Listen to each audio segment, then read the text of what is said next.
yes, you have the ability to capture some upside on the value of the properties, but you're also, if there's any downside, you're the first dollar loss leader on that as well.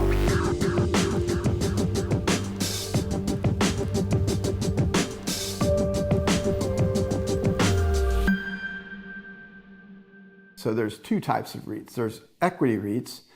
Equity REITs own the property and they derive income from the tenants leasing the properties.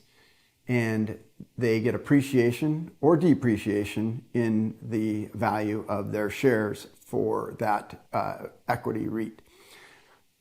Mortgage REITs are different in that we're a lender secured by the property. We do not own the property directly. So when we issue a $1 million loan, that loan is going to come back at $1 million. There's no appreciation of the value of the dollars we put out.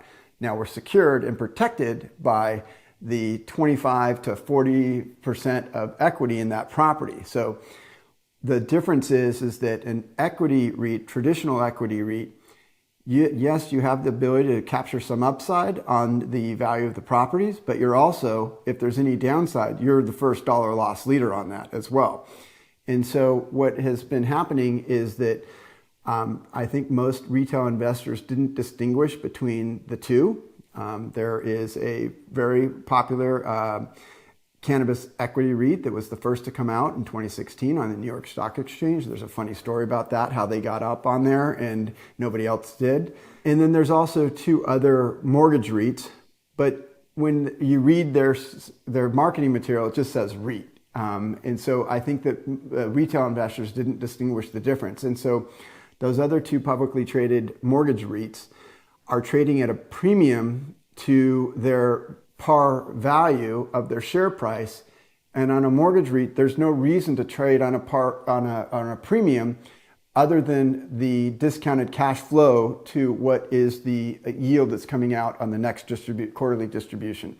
So as opposed to a equity REIT, it might have been originally a cost basis of $100 per share, but now the value of that share is appreciated to $120 a share because the value of the portfolio went up. In a mortgage REIT, the value of the portfolio should never go up or down because it is it's loans out there. So big difference there between those two.